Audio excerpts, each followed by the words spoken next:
Hello and welcome to Movies, Films, and Flicks. I am Mark Hoffmeyer, and joining me is someone who wants to pledge for Omega Beta Zeta.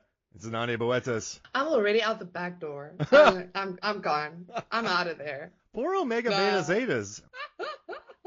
I love that Wow. tie-in. I love that Scream 6 is Scream 2. Yes. Yeah. And it's so fun But when you in a realize fun it. way. Yeah, spoilers. Okay, spoiler alert if you have not.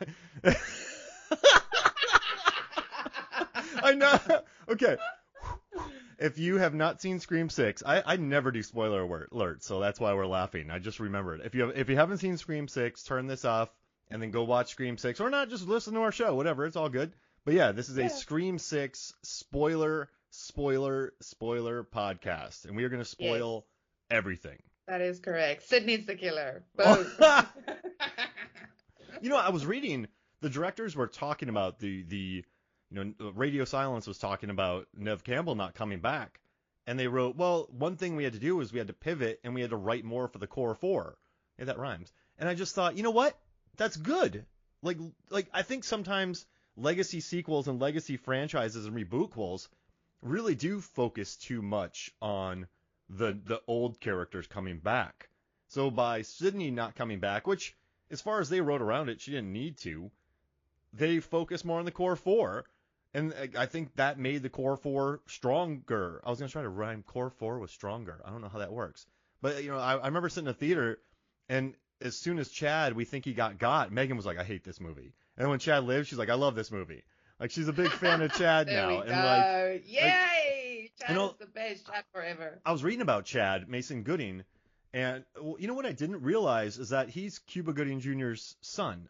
Yeah. And also, one of his favorite movies of all time is Green Room, which the guy's just awesome. Like the first time I read about him prior to Scream 5 coming out, like I just read he apparently did a thesis at uni on Scream and ended up getting a part in Scream. I think that is so cool. Like he was just also like a mega fan, wanted to write about the Scream franchise because he loved it, and ended up getting a role and I just love how the new movie really developed his character. That's what I wanted. Like after we talked about the trailer for Scream 6 and our whole series that we did, like 5 Scream, 4 Scream, 3 Scream, all the way down to the original. Is it one Scream? So much fun, one Scream.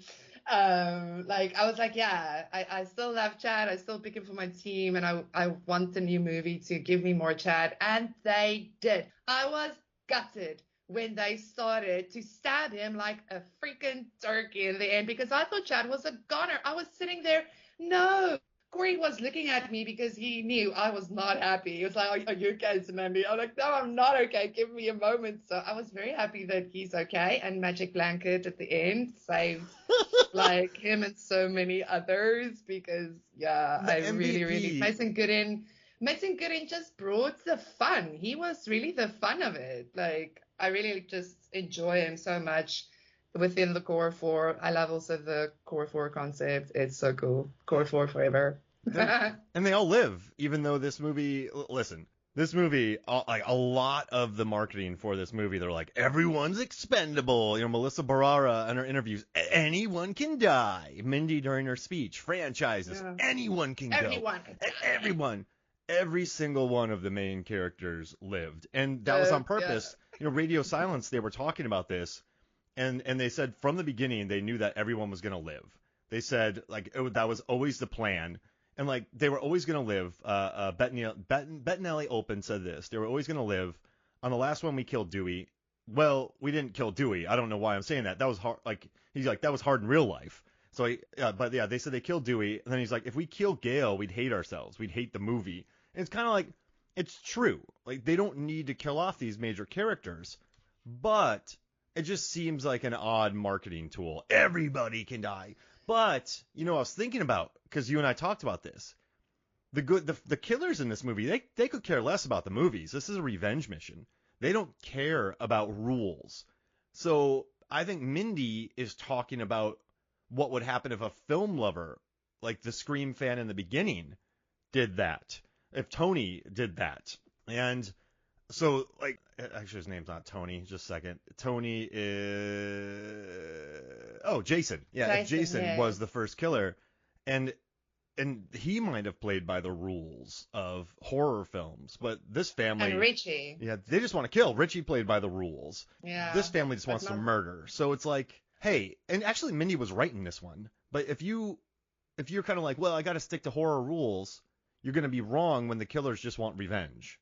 Yeah, I think it's kind of like, again, like subverting expectations. I did like feel like, oh, don't use a Yeah. fake out to raise the stakes. You know, like, I mean, I guess Scream is all about the fake outs, but yeah, not when it comes to raising the stakes. But I mean, listen, I've only seen this movie once. I can't wait to rewatch it again. I'm so excited. I think the moment it is streaming, I'm watching it 5 times. Like, that's just happening. Because I think, yeah, like the first time we're always a bit, especially like us, we get maybe more critical. Like the second time, you kind of just lean into it because you know now. So you start like seeing other things and laughing more and whatnot. Because I mean, the tension in this one. Listen, this was a scary Scream. This was the scariest Scream since the first Scream. Like, I haven't been scared in any. I wasn't scared in the second one. I wasn't scared in the third one. I wasn't scared in the fourth one. I wasn't scared in the fifth one. I was scared in this one. Like, there was a moment that I jumped. Like, I literally yelped in my seat in the theater. And there were a couple of scenes where I was like, okay, I need to be on the edge of my seat now. I mean, the subway Yeah. train scene was great. I love that. The apartment, holy moly. I think because it was so small, like it gave you that sense of how do you say, like a bit claustrophobic vibes. Like a lot was happening there. I actually afterwards realized I think I missed a lot of like little stuff because a lot was happening and the camera was all over the place and the tension was real and the ghost faces went hard and yeah, it's so many sequences that I can't wait to see again. But yeah, I mean, I enjoyed it. It's like it was an interesting take. I loved the shout outs to the second one. I liked that. I think that's the thing with Scream 5, with 5 Cream. It was an introduction of all the new characters of the core 4. I loved also that the new guys wanted to focus on the core 4 from the beginning, really, because these are the new characters, you know, that's going to take the franchise, well, at least this time around, take them further. So with Scream 6, like, we know the guys. So now it's just, the movie got into it fast. Like, there's a lot that I really liked, really enjoyed, and really appreciated what they did with the new edition. And the directors are really worried about the initial fake out with the killer. Like because 13 minutes, it's like a whole 13-minute scene. So that when Tony Revolori as Jason goes and kills Samara Weaving, who's super likable in this movie, by the way. Like it's interesting hearing her use her Australian accent too. So it's not doing. It's nice like Henry Cerny and Samara Weaving are back from Ready or Not. So I like the Ready or Not. I also like the Ready or Not cosplay or the Halloween costume. But she was super likable in the beginning, and then she gets killed, and then you think, oh wow, they're gonna let us know who the killer is. So this is gonna be like an interesting Hitchcockian exercise of us knowing who the killer is, and then being around the people. And he knows Jenna Ortega, he knows the friend group. I'm sorry, he knows Tara, but then he gets killed, and then his roommate is stuffed in a fridge, which is a very Jason 2 moment, Friday the 13th Part 2 moment when there's a head in the refrigerator, and then he gets wiped out. So then you cut to the characters, and so it's kind of neat knowing that, like, every Scream movie has a cold open, but this one had 2 cold opens, and not like the fake cold opens in Scream 4. This was a fake out, and I applaud them for bringing something new to the 6th film. I mean, as much as I love, the fact that they leaned into that, showed that, you know what I like too? I thought it was very possible that there would be more angry fans out there. And by doing that, by having Jason be the killer and then just killing him, they're like, okay, that's done. The fans are done. Now it's revenge. Now it's Dermot Mulroney grown manning people as alpha Ghostface and his 2 wild kids who... So did they move from What is happening there? Like, okay. Word, psycho family. I mean, like at one point, when the reveal happened, it felt a bit Dexter with like Bailey, the cop, teaching his murderer's kid how to do and then, yeah, like all his children are absolute psychopaths. I kind of, at one point, I wished Ethan, like, because there was this point where, like Bailey said, this is a bond between a father and his oldest son. And Ethan had this look, he had this brief look. Like, it would have been interesting if, like, he actually turned on his dad and kind of mirrored Sam. Like, you don't have to be like your dad or, like, Whoa, I think yeah. that, like, afterwards I was like, that could have been, I know, like, they made him the incel guy. And that's fine. But yeah, I think that would have been an extra little twist with it. And again, like him, mirroring Sam. And then you could potentially have had a Ghostface that actually ends up in jail. I mean, for future screams, that could have been extremely interesting, to have a Ghostface that actually got caught, got caught in jail, that whole thing. Oh. That was kind of my idea because yeah, like that. I mean, this whole family is just nuts, like psychotic serial killer nuts, all of them. Wow, that's a take. I guess it makes sense though because almost all the families in the Scream franchise are nuts. Like Mrs. Loomis, the mom is a serial killer, and she recruits Mickey, in which they recruited Jason and his friend, and then killed him. But then Scream 3 is the evil brother. Scream 4 is Jill Roberts. Scream Yeah, 5. but it's always been one. That's the thing. Like it's always, like Yeah, not one yeah. parent or one sibling or one. This is like And then they groom a somebody. dad and 3 kids. It's 4 of the same family that are all just serial killers, like bloodlusting psychopaths. Oh, whoa, that was going for it. So like they wanted to come up with something really elegant. They said they wanted to come up with something really simple in this movie. Like basically it's revenge. It's just about revenge. The movies are gone. Like we don't have to worry about the movies anymore.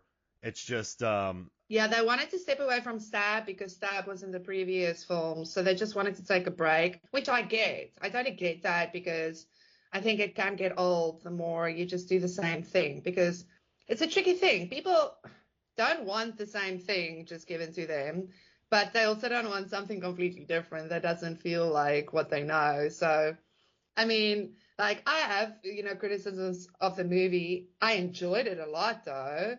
It's just like, yeah, that's just what I do. But I mean, I still hats off to them because I really every time I watch a new Scream movie, I keep thinking, this is so hard.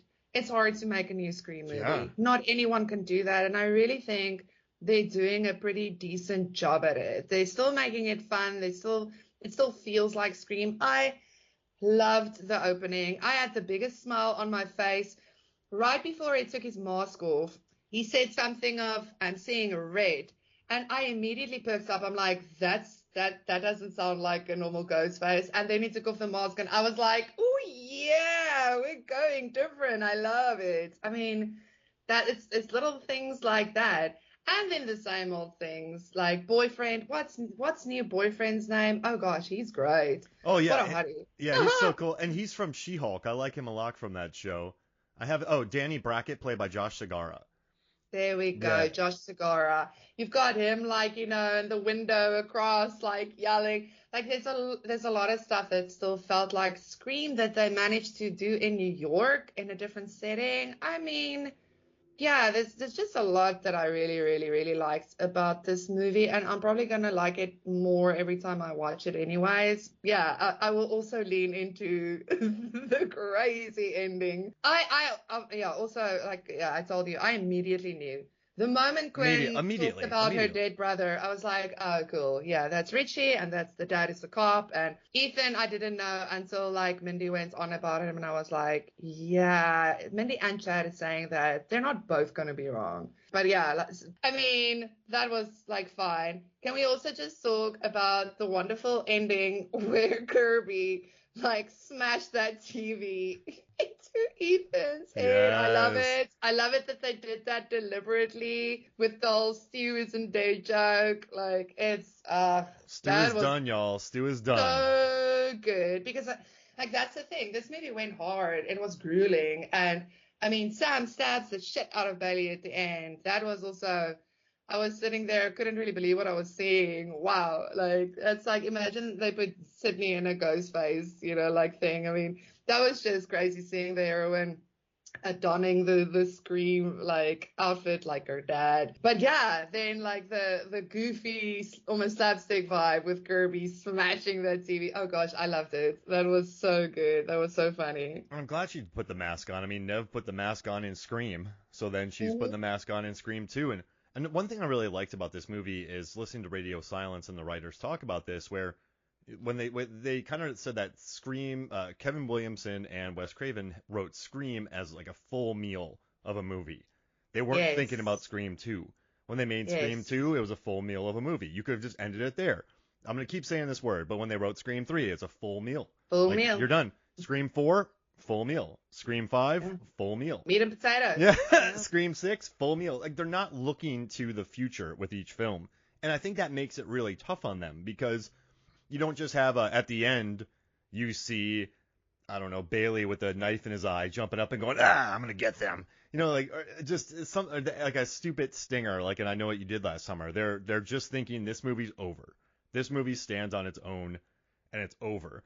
So it must be tough to jump into Scream 7 knowing that, shoot, we had a conclusion. We were there, and now we got to think of something else. And I'm sure they will. They absolutely will.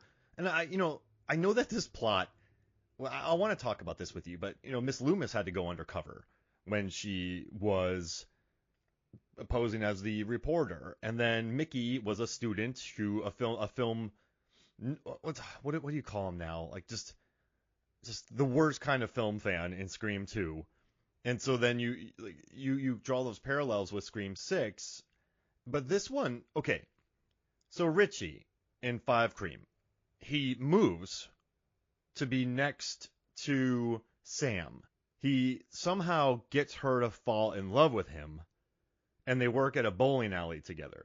During this time, he grooms a high schooler who presumably hates Sam because she left. So he's able to like manipulate her into becoming a killer with him, and then she falls in love with him. So they enact this plan of murder.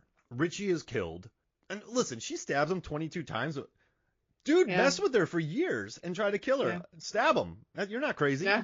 Like, Yeah, no, it's like that's the least crazy thing about cut you. a guy. Cut a guy. But then they're like, okay, we're going to move to New York to go to college. So then the parents of Richie, Bailey, is like, hey, kids, I'm going to move you to New York City. Yeah. We're going to We're gonna get her. You're going to get an anonymous apartment. You're going to hope that they get a 3-bedroom, and you're going to move in with them. And then and then he looks at his other son, and he's like, listen, what I want you to do is, Ethan, I want you to somehow find a room in the lottery with Chad, and I want you to endear yourself to him.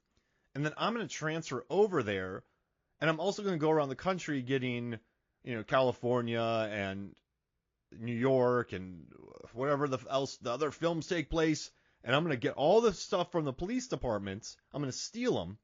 We're going to move to New York, which is actually Montreal. They found a theater there and rewrote the ending because how cool the theater was. And then Jack Quaid sent in some of his early footage that he shot, which is really cool. We're going to set up this thing, secure it. It's going to be a fortress. And we're going to put all these props in here. We're going to decorate it, make it look like a museum. And then we're going to enact a plot after like a year of them living there to wreck their lives and make her seem like the killer, to drag her down into the dirt. And we're going to do an online campaign to villainize her, and then we're gonna do it, right? That's it, correct? Yeah, it's a lot. Like it's really a lot. Like but you know what? I mean, Loomis went undercover. Roman became a famous film director, and he actually directed Stab 3, and his mom was the basis of Scream. So it's not like people don't go very far out of their way to achieve murder in this franchise, but how much do you make as a detective? And he's divorced. In a deleted scene, he said that his wife left him when he reminded him too much of Richie. So I bet you she was like, you're crazy. Like, so we're out. Exactly. Or maybe they killed her. Like, who knows? So Yeah, he's who a knows what she is. Oh my father gosh. of one with 2 kids in college, paying rent not really working jobs, and he has a place. So Yeah. where's this money? Like, who's affording this? And listen, I know that it's simple. It's like, hey, this is revenge, plain and simple. It's revenge. We don't care about movies. But by making it just about revenge, I was kind of counting my fingers, like, okay, so this rent, money. Who cares, right? It's stupid logistics. But when that pops up in your head during a movie, that's probably not the best thing in the world. But I still love the movie, and I love them bugging out like Mrs. Loomis did at the end of Scream 2. Maybe not as good as Oliphant, and I mean, who is as good as Oliphant and who plays Mrs. Loomis? She's from Roseanne. She's amazing. Yeah, I can't remember her Yeah, but name. like they were they were so good. But it's just a gnarly plan. It really is. It's a lot, but Yeah, it's still honestly, cool. all the killers, if you think about all the killers in this It's all a franchise, lot. I mean, it's bonkers. Like, they really go to the extreme to it feels like such a waste of time. If you just want to kill someone, kill them. But it's always this diabolical like plan that goes haywire. But I mean that's the franchise, Yeah, yeah. Like that is it won't be Scream if it's just like one and done You know, type of thing. that's a great point too. And sticking, you got to stick to the tropes. Look at Final Destination. Look at Saw. Shoot, look at Fast and Furious. Look at James Bond. They all have tropes across every single one of the films.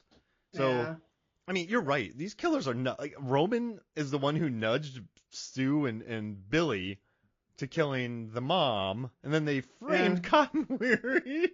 Like it's a I mean, gnarly, but that's part of the fun, I guess. yeah, but it does get a lot because I remember, like, after the movie, my biggest thing was why did Ethan save Mindy? Why didn't he just let her die on the train? Why did he take her to the hospital when Quinn was obviously the one who stabbed her on the train? And then, like, I read, like, people were theorizing and saying, like, oh, but that was so that he could have a cover, like, but yeah, again, that's like such a runaround because at that point, I mean, everyone was in the theater, and his dad and sister was getting ready to go and slaughter them all. So it was just, yeah, there's a lot of those little things. Like when you start thinking about it, it gets a lot. Yeah.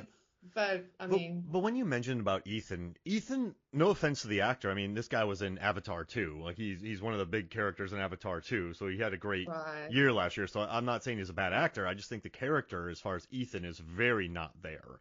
But Yeah. like Mickey isn't there in Scream 2. There's no personal anything to Mickey. It's just Oliphant's cool. In Scream 4, that Culkin kid, he's fine, and like they're fine, but they're not. They don't leave a mark No, on they any had other. more character. No, Oh, they had way okay. more character. I think they're way more memorable. I told you after I saw it, I thought Ethan was a bit of a nothing. I wanted more. Like, I was like, poor kid, like, could have at least had a little more airtime, personality. There was like these moments, but it was moments of other characters talking to him, not really him like having any agency or any, within the friends group. There was no agency. I mean, Kieran had agency. He was part of the film club. He Yeah. was like flirting with Kirby.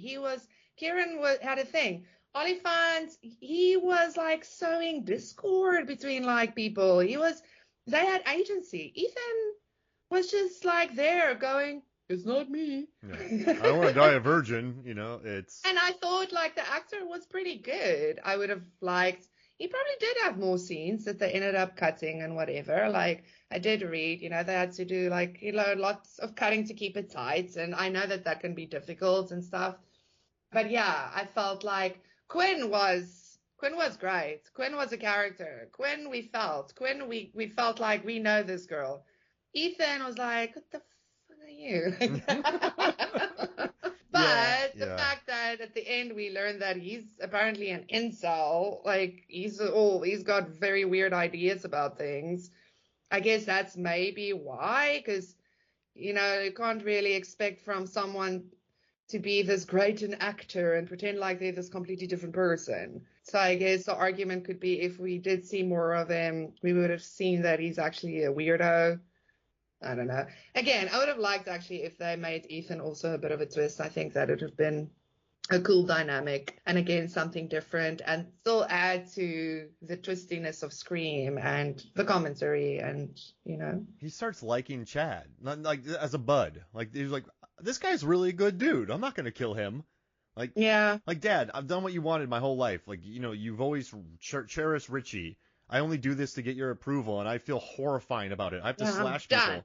Yeah, I'm yeah. done. Screw you, Dad. And it's like, screw all dads. And Yeah. then, they just cut him up. Actually, screw all the parents in the Scream world. I mean, Mrs. Prescott. It's always been a thing. It's been the kids, the poor kids, like the coming of age. Yeah, your parents just aren't going to be there for you anymore. Like, that's always been like the kind of background theme to Scream, and the shitty, not present parents. And Like Maureen Prescott, I don't want to get into too much because Scream 3, she went out to Hollywood, got horribly mistreated, had a kid, and then she came back, but then I guess she was still kind of, I don't want to get into trauma and all that, but and then she's with Cotton Weary, and then she tells her son to get away, and then you have Scream 2, Miss Loomis just goes full like serial killer, legit serial killer in Scream. Also with a crazy plan, holy moly, and yeah. What, Scream 4, the Jill's mom isn't really around much, she's kind of vacant. Scream 5, actually Deputy Judy's a good mom. She's a nice mom. We have yet to see Sam and Sarah's mother. Yeah. I love how they just in this movie said, okay, she doesn't want anything to do with us anymore. Yeah. What? Even? You talk about the money. I mean, that bugged me so much in the first one, because Sarah says, like, their mom is in AA, their mom's in Narcotics Anonymous, but they've got this fancy house. So she's obviously not that lost, but she sounds like a pretty lost person, but is still like kind of functioning. I'm like, who is this person? Yeah. Oh, we're just never going to see her. Like, no, never gonna see her. And then you get the dad in this one, who's a terrible dad, who's groomed children into being serial killers. Yikes. Yeah. But Terrible parents. But hey, core 4. Core 4 forever. And I love them. I love in this one how right Mindy is the whole time. She's calling it the whole time, but since it's about revenge, she's kind of doubting herself. Like, I think she's putting movie logic onto something that doesn't have logic, and then that's what kind of gets her. She just thought it was Ethan, but she didn't get the whole thing. Like, so I think that's why, because she got one part of 4 parts, if you will. So she got like a quarter of it right, but not the whole thing. But yeah, I did like the fact that they played, because that actually brought also a bit more of her personality in it too. Like, not just the always right, the know-it-all type, like, I love how flustered she was at the end that, oh my gosh, how did I get that wrong? That was very cute. But now I want to know, why does Kirby look like Hillary Clinton? I could not stop seeing it. It was actually so distracting to me. They talked about that. They had a really funny interview. They're like, I did read that. I'm not going to tell a woman what she has to do with her hair. Yeah, I love that. And then the producer was like, well, I've had to do those talks before. But the director was amazing. Like, I don't want to do that. But I guess she hadn't acted in 5 years, and she just did what was comfortable with her. Yeah. So I just couldn't stop seeing Hillary Clinton. Like I say, it distracted me. That's why, again, I want to rewatch, because then I'll hopefully be over it, or I might never be over it. Well, listen, we got to keep the hair. A Volvo driving soccer mom. Like, I'm like, what? Where's my cool girl in her leathers? Like, now she's driving her Volvo. I don't know. Kirby was awesome in Scream 4. Oh my gosh. But yeah, I think she just did what was comfortable. And I remember leaning over and to tell my wife Megan, when it's her and Bailey looking at all the photos, and she's like, Roman was actually really ambitious. It was just one of them. And like they were kind of nerding out over, not nerding out, but talking about the photos, and he's all gee whiz Midwest type vibe, and she is actually having more fun.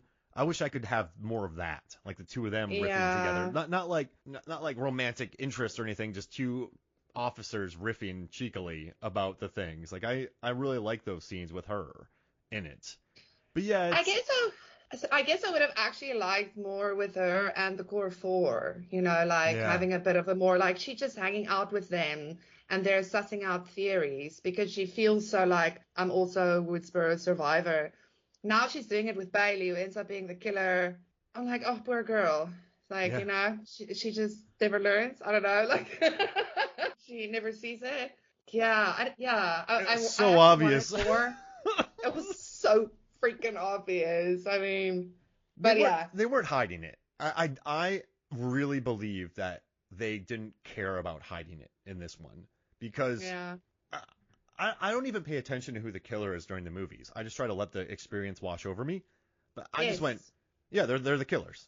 Like, I was like, that's the killer. Just immediately, That's exactly. And that kind of made the whole, you say that though, but I mean, they kept on having these close-up shots at the end of a scene with Kirby throwing out a sly thing. And I read that a lot of people thought it was Kirby. They fell for that. I mean, looking at it now, that those little moments doesn't make sense. Why was she being so, like, weirdly weird about this? I mean, you know, it was really only done for the fake outs. And like I say, the problem with that is afterwards, those little moments doesn't make sense anymore. There are different ways.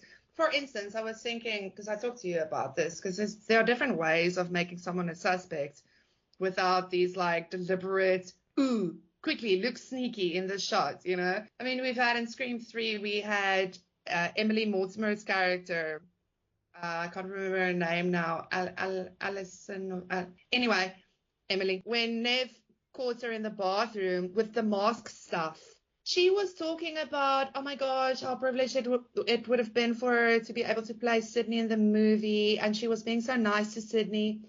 But what we were seeing was her holding all these things. You know, that made her a suspect. But what she was saying was it was something else. Those are more clever ways to kind of put, you know, make someone a suspect without, again, like I say, okay, for this shot, just look slyly to the right before you walk away. You know, it's just those little things. But that is, I mean, that's little things. That's like little, you know, direction notes or production notes that you'll write down and stuff that we can all talk about because we're sitting here watching the movies and having opinions about it. But you get what I'm saying. Yeah, and also too, I mean, yeah, when they did that, you're absolutely right. I think they wanted to cast some doubt, but that won't hold up on replay. Like, it's almost like they set up 50 feet of dolly track and just walked the camera towards her for 50 seconds and her just going, and then nothing. It's so... nothing. Yeah, it's... And they're like, what was that, Kirby? Are you having a psychotic break? What's happening? Yeah, it's just... No, I was just tired. But it's... Yeah, I don't know. I guess for me, I just never had a doubt because she was like, yeah, my dad moved here because what happened to my brother. And I'm like, they're with Richie. Oh, yeah, no. They're with Richie. No, exactly. But I never tried to figure that out, though. But it just sort of... We didn't have to. Yeah, exactly. Knew. And I will say... And we knew it wasn't Kirby. We knew it wasn't Kirby. No, you can't do that to the We knew they sir. won't do that. Yeah. They will bring back a fan favorite just to kill them. I mean, people would not be happy. That it was like... Lazy. Yeah, that's why I say those things were distracting because we knew. But, I mean, yeah, not everyone knew. So I did like the new additions, though. The best one was Danny because he was I hate using this word a weirdo, but he's like, oh, you got that cherry Coke smell? Oh, that's a good perfume. Like, he's super squirrely guy, but I like him, though. But that's who he was in She-Hulk, too. I think he just has this interesting line delivery that I liked him. But also... Fascinating, really. Once I learned that I kind of felt like we were in a Scream 2 world with college and Omega Beta Zeta. So I'm like, okay, he's the boyfriend. The boyfriend wasn't the killer in Scream 2, so I don't think he's the killer in this because I never, I wouldn't. That would have been too cheap. So it would be lame, yeah. It's, again, the boyfriend. I mean, I got an apartment right across from you, and I iron all night with my shirt off, and I was just hoping you'd come and fall in love with me. Yeah, and just. Who wouldn't? But yeah, he's cool though. Like, he's cool. He's very cool. And I'm glad that Sam at least gets a break in that regards. And also too, the one thing I wish is Melissa Barrera, like Neve Campbell, I think had a very physical performance. You know, the first one, she lit up Stu. She was poking people with umbrellas. And Scream 2, she's like, Loomis, I'm gonna kick your ass, Miss Loomis. Like, we're gonna fight. Scream 3, she's fighting. Scream 4, I was never worried about her once. Like, you can manhandle all these idiots. So I'm kind of excited for Melissa Barrera because. Yeah, I guess from, like, I don't know, her, like, dance background or whatever, but I feel like she could just kick some ass. And so I'm waiting for Sam to get the non-evil kick-ass, where I am kind of tired of this. Zanani, a year ago, you get hunted and killed, and attacked, and you stab somebody 21 times. A year goes by, same thing happens to you, and then you stab somebody in the eye and stab them 21 times. I don't think that makes you crazy. I just think that makes you really angry. And so Exactly. I'm kind of tired of this. Is she bad? Is she gonna be a killer? Like it's an odd thing. I just want her to pull a Sydney and start kicking ass. Like just I feel like whenever she's on screen, I'm like she can take care of herself. So I'm kind of like let her take care of herself, I guess, for me. And she does that to a Yeah. certain extent. I know she shoots Quinn in the head. She does survive. And I mean, I think when Bailey is Ghostface, he's probably the most intimidating of any Ghostface with the shotgun, With the with the shotgun, that tactics. bodega Yeah, scene, holy like moly. because you have a trained man. You don't have two teenage boys. You Exactly. don't have a middle-aged mom and a movie nerd. You don't have a film director. You don't have Yeah. He's two trained, he's grown, he's big. like this is like a big dude who has police training and gun training and knife training. Probably easily wearing a vest. Knows how to move. It's a detective too, so he probably knows how to scare people, how people deal with that. So that like she would be obviously mismatched there, but anybody would, and I would be. I would get destroyed. But I can't wait for the day maybe Scream 7 when she can finally go Prescott and just beat somebody up without going full like I'm a serial killer's kid. More of just like I'm tough now. Like does that make sense? Am I? Yeah. Yeah. No, for sure. For sure.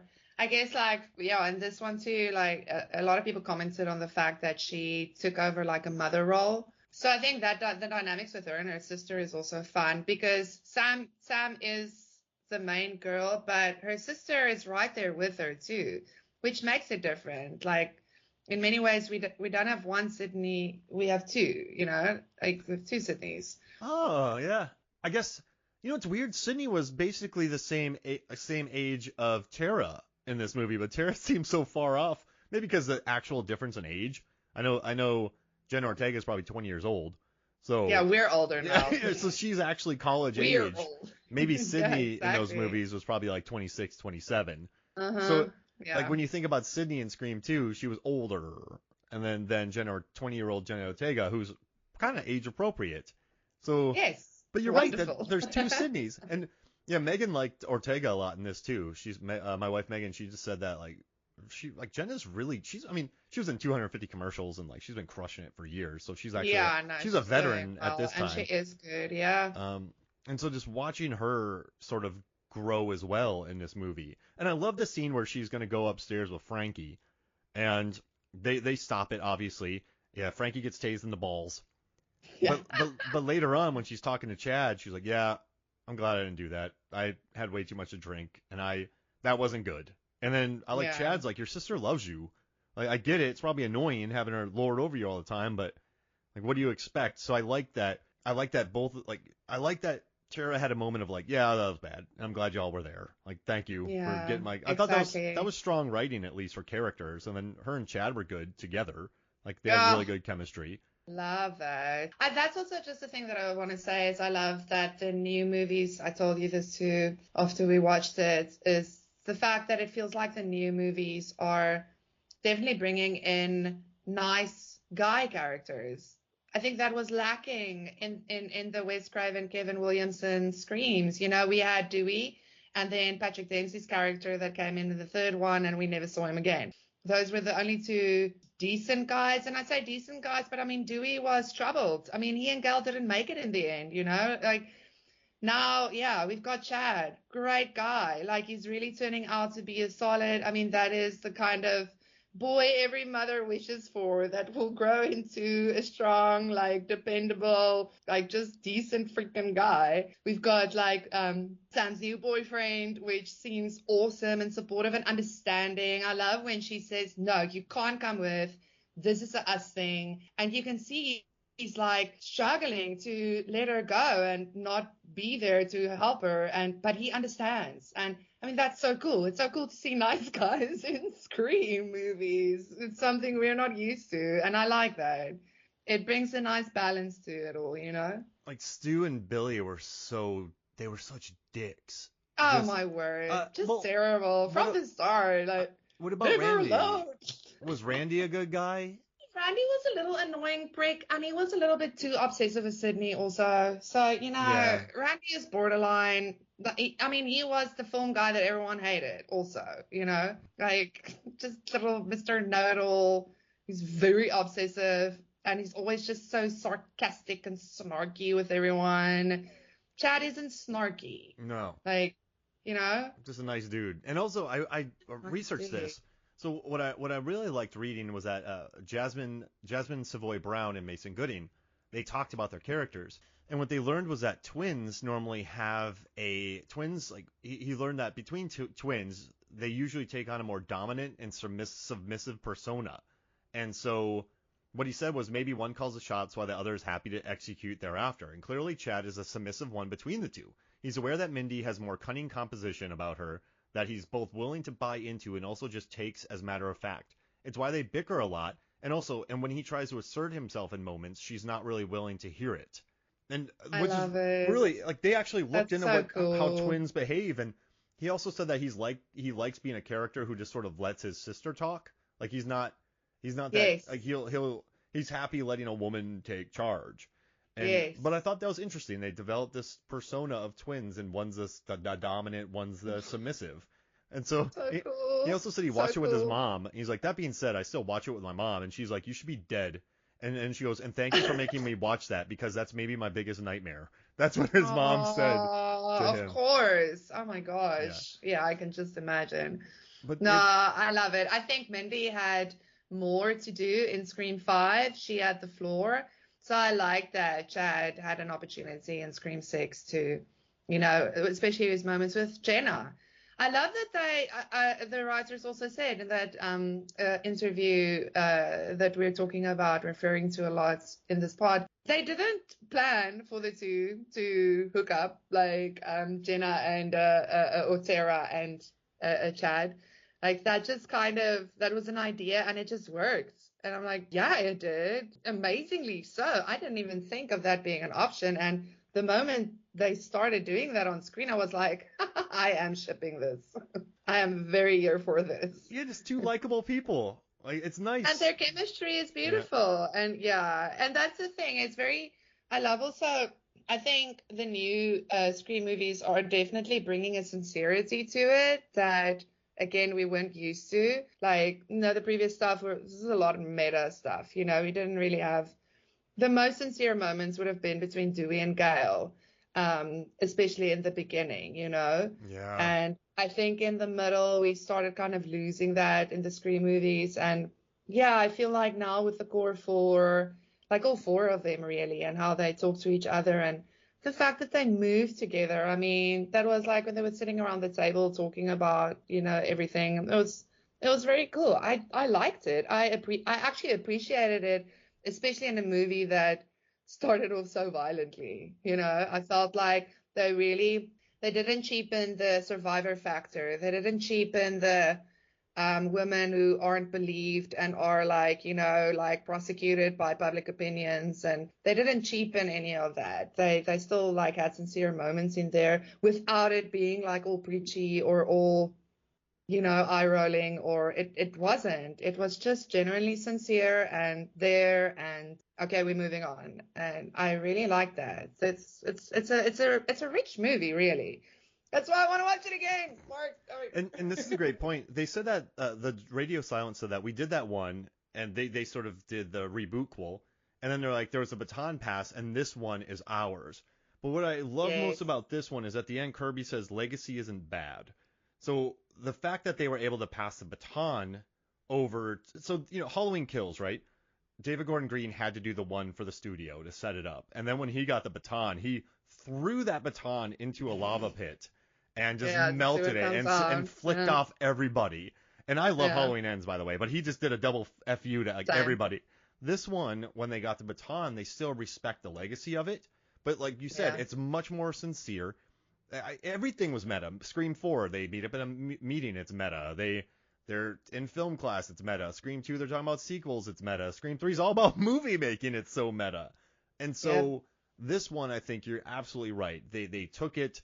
I think they were able to make it more sincere because snark weighs on me. When it's just like in the 90s, snark was fine because that was the culture, right? Just snarky, it was sarcastic, new. As if, just sarcastic shits all over the place. Clerks, everything, just like Pulp Fiction dialogue, Tarantino dialogue, and you're just, but you know what? Give me some sincerity. Maybe that's why I like The Black Coat's Daughter so much. It's nothing but sincere. And so, Exactly. yeah, just watching that and then going on with the chances they took, and they still took chances in this movie. They still respected the legacy. Gail does kick ass in that scene with her gun. She gets the gun out and Oh, just goes on the hunt. And dude. those big muscles didn't help your boyfriend. Nope, they didn't. He was a Oh boy my toy. She didn't care gosh. much. And also too, that I like that was Quinn doing the killing. And when remember the reporter was like, "What do you guys think about?" Everyone was mad that Dewey was killed by the lady from Once Upon a Time in Hollywood, and they just did a double finger, like "F y'all," like who cares? These are Scream movies. Yes, But she put up a good exactly. fight. The conversation was cool. Don't hang up on me. Click. And it's like she just Like, goes do you think young full. people can't kill old people? That happens all the time. It's really odd. But Courtney did It's great. odd. And they talked about how it wasn't a set. It was an Dude, actual location they filmed in. So she had to watch I out for everything. And it's a cool scene. And it's a good scene. And I like that they show up just in time, Sam and Tara do, to save her. And I mean, listen, Gail Weathers is not a human anymore. Gail Weathers is an android because she has been shot, stabbed. Like Chad's gonna be where she is soon because they are just pincushions pretty much. But Megan was like, she's not dead. Like she's like, people in this universe have been. Dewey and Scream 2 lived. That yeah, dude, exactly. he I had no more blood mean, left in his body. And yeah. and but Megan's like, she's fine. I was like, oh good. I was like, don't kill Gail because she's a Yeah, no, serious MVP. I was worried. I was worried, but I'm glad they didn't. Like, I choked up so much. Sorry, just like when, like Ghostface was giving a shit about Dewey and she started tearing up. Oh, I started tearing up. I'm like, yeah, I love that that was still also there. And that's the thing. They still, Dewey and Sydney wasn't in this one, but they still give tribute to them. They're so protective over Sydney. Like, Sydney is safe. Leave her alone. She's been, through enough. Like, we all just want her to be safe. Like, and yeah, the Dewey thing. Oh gosh, yeah, that was very sad. They killed the Deuster, and and I think their unwillingness to hurt audiences more definitely. I don't want any of these people to die, but when they're like everybody lived, I was kind of like, Scream has never been a cruel franchise. It's never been cruel to its audience. It's never, like there's some gnarly stuff, even with Dewey like going in Scream 5. I mean, that was rough, but I don't think I've ever felt like, oh, they're being mean or cruel or so, like considering that, all of that, I think they're still sticking true to the franchise, even though absolutely nobody died it's of the main folks. it's kind of crazy that the first one's still the meanest. That death, the gutting of Drew Barrymore, that's the most visceral, mean thing in the franchise. And Tatum, her hanging, that's because you just watch her body flailing in Well, that that and garage door. Dewey. Yeah. That and Dewey now. And so Scream, I think, has the two meanest moments, and then 5 Cream has, I mean, 4 Cream, not so much. 3 Cream is just funny. 2 Cream, I don't think there's any brutal. I mean, Jada Pinkett getting it, that's a long death, but it's more theatrical. Yeah, and over the top. I mean, that is one over the top death. Holy moly. She wanted to do that, which I love. Jada Pinkett Smith was like, just let me scream for as long as possible. And Wes was like, okay, Wow. okay, that sounds great. Yeah. But no, I do love the new cast. I love that, it sucks that Nev wasn't in it, but if that gave more time for the core 4 and was able to create those moments, then that's what you need. I think sometimes just by bringing back so many people, it takes away from the new story. And I just also love that it's a whole meal, Zanandi. These movies are a whole meal. The whole meal. The whole meal. I think Whole it's meal. clever also, like, because it can stand on its own and it can be done with if it needs to be done with too. You don't leave anything, like no, how do you say, no strings Yeah, no, wait. Oh, yeah, you're right. not attached. What? No, no strings attached. No, like, no, you're right. What is it? Our brains are dead, everybody. Our No, brains are dead, no, but what's the people. term? Like, there's We no, are fried. there's no, it's not no strings attached. There's no threads there's no, Loose threads. Loose threads. yeah. Oh my gosh. We did it. We did it. Oh, we did it.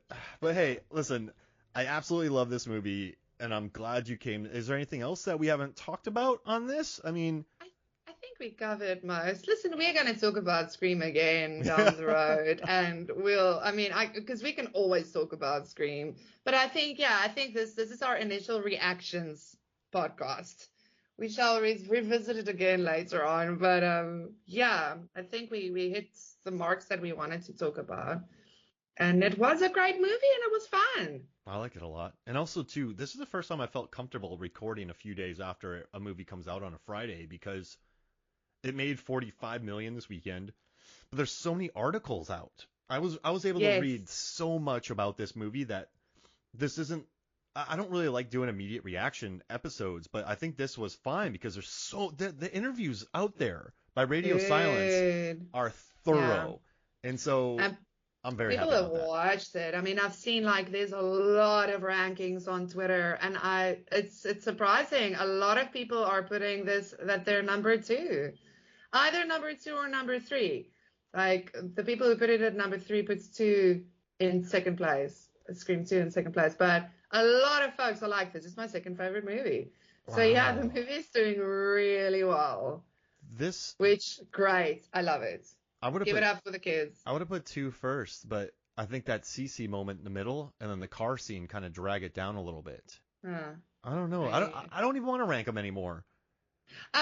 It's totally like I'm done with the rankings. It's now just fun.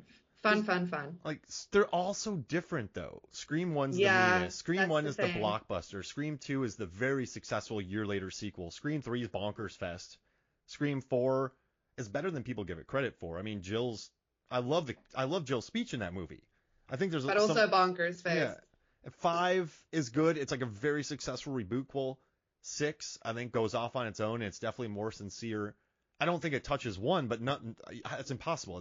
That's so unfair to even compare them. No, I don't think anyone will say that 1 isn't 1. Like if someone, it's subjective, right? But if someone's like, 5 and 6 are better than 1. Nah, I haven't seen anyone say that. Okay, good. Everyone agrees the first movie is the best movie. It's from there on that, and then most people think the third one is the worst. They're all wrong, but anyway, it's subjective. But I guess it's just a Scooby Gang movie, Scream 3, and it has a lot to say about Hollywood, and Parker Posey's unbelievable. A guy gets a rug pulled out from under his feet. It's so stupid and hilarious. You know, it's hilarious. It's so funny.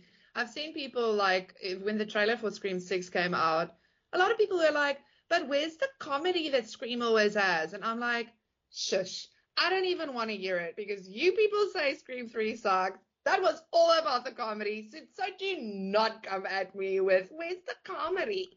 Like, Scream 4 wasn't funny. No, it was snarky again. It was back to snark. Scream 2, not funny. Snarky. So, I don't know what people are saying. I don't know what they want when they say those things. But anyway. What do you want? What do you want? Okay. Well, this was lovely. And thank you so much for joining me. And where can people find you, by the way? Where can people writing about Scream 3 for Cracked? I'm stuck in a bodega. No one's told me I can come out yet. You can find me in a bodega in New York somewhere, just drinking Coors Light in the corner, drinking all the Coors Light. Yes, so much Coors Light. Is that all New Yorkers fun, drink? And then it started to get terribly wrong. Listen, Coors Lights at bodegas will get you in trouble. I'm on Twitter at Sanandi, where I drop my Scream articles every now and then that I write for Cracked. So, yeah. Awesome. Well, I think if we ever meet, I'm going to pay Patrick Warburton to catch you like he did Parker Posey in Scream 3. I love it. That would be a dream come true. All right. Well, thank you so much for joining me. Thanks, Mark. All right. So from me, Mark Hoffmeyer, this is Anandi Boetis. This is Movies, Films, and Flicks. We'll see you next week.